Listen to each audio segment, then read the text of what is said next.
Madame, Monsieur, bonsoir. Les 4 gendarmes impliqués dans l'affaire de l'incendie criminel d'un restaurant du golfe d'Ajaccio ont été suspendus de leurs fonctions. L'annonce a été faite cet après-midi par Lionel Jospin devant les députés. Par ailleurs, le capitaine Ambrosse, qui dirigeait le groupe des pelotons de sécurité, le GPS, a quitté l'hôpital de Toulouse où il était soigné pour se rendre à Ajaccio où il devrait être entendu. Sur place, à Caladorts, l'enquête se poursuit. Le reportage de nos envoyés spéciaux Philippe Denis et Denis Auville.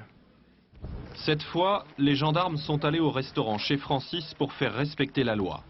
Ce matin, le propriétaire de la paillote détruite par un incendie criminel avait commencé à la rebâtir. En milieu d'après-midi, les gendarmes interviennent. La paillote calcinée est une pièce à conviction. Pas question d'y toucher pour l'instant. Le propriétaire Yves Ferraud acceptera le marché. Ces gendarmes enquêtent avec efficacité sur l'incendie et sur leurs propres collègues. À aucun moment on nous a demandé d'étouffer quoi que ce soit. Il n'y a pas de raison puisque c'est... Ça met en cause des gendarmes.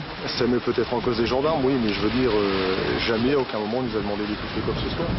L'enquête suit son cours. L'enquête progresse en effet, sous la conduite du juge Cambérou.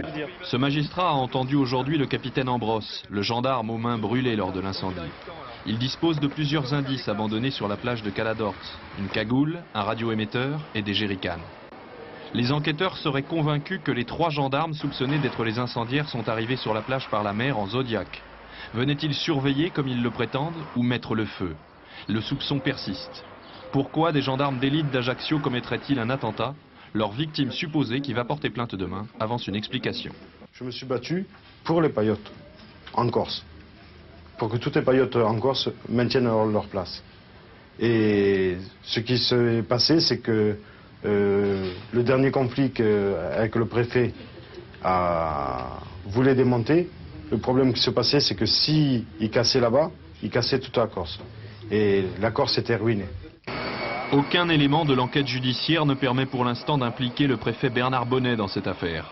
Une autre enquête, administrative, est cependant sur le point d'être ouverte par Jean-Pierre Chevènement, son ministre de tutelle.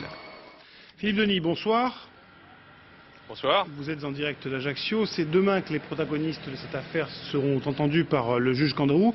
Pour l'instant, il nie avoir participé à cet incendie criminel, c'est ça? Oui, à notre connaissance, les 3 gendarmes viennent à peine d'être transférés, vous le savez, sur le continent, à la prison de la Santé. Et déjà, ils devraient revenir dès demain, ici à Ajaccio, dans le bureau du juge Patrice Cambérou. En principe, ils ne seront pas réinterrogés sur leur version des faits. Ce sera un débat contradictoire sur leur détention. En clair, les gendarmes vont demander demain à être remis en liberté. Mais ce serait une hypothèse peu probable au vu du dossier, puisque les gendarmes ont beau nier avoir incendié le restaurant sur la plage, leur récit comporterait un certain nombre de contradictions et de bizarreries. Des indices auraient notamment été découverts impliquant le colonel Henri Mazère, qui était le chef du groupe qui s'était rendu sur la plage ce soir-là.